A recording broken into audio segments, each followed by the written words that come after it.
It begins with a phone call that feels official. The caller ID matches your bank. The voice is calm, professional, and urgent. They say there has been a suspicious transaction and your card must be secured to prevent more losses. They ask you to read a one-time passcode to verify yourself, and then they arrange a courier to collect your bank card for safe destruction. This is the Courier Card Swap. In this episode, we explain how the script works, the red flags you can hear in the first minute, and the exact words you can use to end the call safely. The key to the Courier Card Swap is a sequence. First, a sense of authority. Second, a small truth that seems to validate the call. Third, a request that breaks your normal routine. Fourth, a handover in the physical world to make you feel the process is real. The goal is to capture your card, your PIN, and your one-time passcodes. Once scammers have those, they can drain your account or link your card to digital wallets. The actors change names, but the steps repeat. The caller claims to be from your bank's fraud department. They may know your full name and the last 4 digits of your card. They mention a transaction that you do not recognize. They pressure you to act now. They ask you not to hang up because your line is recorded or the case will time out. They offer to send a courier to your address with an official-looking envelope. The courier arrives dressed neatly and asks you to insert the card into a card sleeve. They may watch you enter your PIN under the guise of resetting or blocking the card. Minutes later, withdrawals begin. There are 3 rails that make the scam run: phone number spoofing, one-time passcodes, and physical handover. Caller ID spoofing makes the number on your screen look like your bank's real number. One-time passcodes are used to log into your profile or to link your card to a payment app. The physical handover overcomes your final doubt. The envelope and the courier make the process feel official. If a SIM swap is involved, the scammers may also try to take control of your phone number to intercept future passcodes. It helps to understand what your bank will and will not ask you to do. Banks can block a card without collecting it. Banks do not need your physical card to stop fraud. Banks do not send third-party couriers to pick up cards. Banks do not need your PIN over the phone. Banks do not need a one-time passcode to block a card that you already report as compromised. When a caller asks for any of these, treat it as a red flag. Here is a practical script you can use. If you get a call about suspicious activity, say the following slowly and clearly. You can even paste this on a note near your phone. Say, "Thank you. For security, I will call my bank back on the number printed on my bank card or on the bank's public website." Then end the call. Do not let the caller stay on the line while you dial. Use a different phone if possible. If you only have one phone, wait a few minutes and then dial the official number yourself. When you reach your bank, ask them to confirm whether there is an active fraud case and to block your card if needed. If the caller claims a courier is already on the way, do not panic. Ending the call is your protection.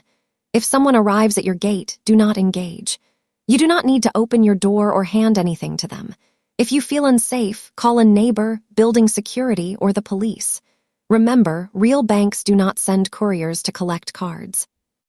If a person at your door insists they are from your bank, ask for a business card and a case number, photograph from a distance, and inform them you will call the bank's public number to confirm. Then close the door and make that call. Let us examine the early audio tells and red flags you can listen for. The first red flag is urgency that overrides your initiative. Phrases like "we need to prevent more losses right now" are designed to keep you from hanging up. The second red flag is an instruction to stay on the same call while you verify details. Scammers do not want you to dial your bank. The third red flag is any request for a PIN or a one-time passcode over the phone. Banks do not ask for PINs or passcodes. The fourth red flag is the courier. The fifth is secrecy. The caller may ask you not to tell anyone because it is an active investigation. Now the mechanics in more detail. Step 1, the call. The number is spoofed and the script begins with your name and an alarming statement. Step 2, the hook. A small transaction you do not recognize is used as bait. Step 3, capture. You are asked to read a one-time passcode to confirm your identity. In reality, this passcode authorizes an action initiated by the scammer, such as device linking. Step 4, escalation. A courier is proposed to secure your card because the chip is compromised. Step 5, handover. The card is collected in a sealed sleeve and the PIN is captured. Step 6. Cash out. The card is used at ATMs or linked to a wallet for rapid spending. If the scammers gain control of your SIM, they can continue to receive passcodes even after you notice the loss. Here is how to harden your routine against this attack. Save your bank's official numbers in your contacts today. Save the number printed on your bank card and the number from the bank's website. If you ever get a fraud call, you will be ready to hang up and dial yourself. Enable banking app notifications and review alerts daily. Set low limits for withdrawals and one-time payments so that unusual spending hits a ceiling. Use strong app locks or biometrics on your phone to slow down unauthorized access if your device is stolen. Keep your SIM swap settings tight with your mobile provider. Ask about high security flags that require in-person verification for a SIM change. If you have already read out a one-time passcode on a call, take these steps immediately. End the call. Open your banking app or call your bank's public number and request an urgent password reset and device delink. Ask your bank to disable new device linking until you have reset your credentials. Review recent activity and dispute anything you did not perform. If you handed over your card, ask the bank to block and replace the card. If your phone shows no service and you suspect a SIM swap, contact your mobile provider at once to restore your number and add a SIM swap lock. Language helps when you are under stress. Here are sentences you can read verbatim to your bank.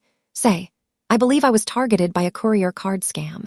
Please block my card, reset my digital banking access, and disable new device linking until I confirm in person. Please provide an incident reference number. If money moved, say, I request an urgent investigation and recall where possible. Please send me the dispute forms and the timeline for response. Keep everything you send and receive. Screenshots of caller ID, call logs, SMS messages, and courier messages are useful later. A few common variations are worth noting. In one variation, the caller pretends to be from the mobile provider rather than the bank. The claim is that your SIM is compromised and must be swapped. The goal is to intercept your bank passcodes. In another variation, the caller claims to be from the police or a regulator and asks for evidence such as screenshots of your banking app. The goal is to harvest sensitive details. In a third variation, the courier brings a handheld device and asks you to enter your PIN to deactivate the card.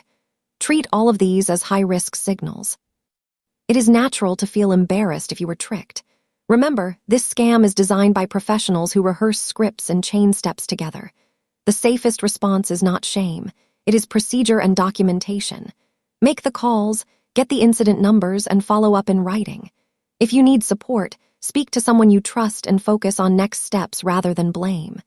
Scammers rely on silence. Speaking up can help protect others in your area. Let us summarize the key protections. End unverified calls and dial your bank back on a number you know. Never give a PIN or a one-time passcode over the phone. Banks do not send couriers to collect cards. Use low limits and alerts to reduce losses. Harden SIM swap settings with your mobile provider. If you slip, act fast to block, reset, and dispute. Keep records and ask for incident numbers in every conversation. In our next episode, we move from phone scripts to the mechanics of a global scheme. We will look at OneCoin and, more importantly, the psychology and money rails that allowed it to spread. The goal is not to sensationalize a personality. The goal is to understand the signals you can spot early. Follow or subscribe so you do not miss it, and share this episode with someone who might be vulnerable to an urgent phone call today. Narration generated with AI, facts verified from public sources. No legal advice is given in this episode. The purpose is prevention and public safety.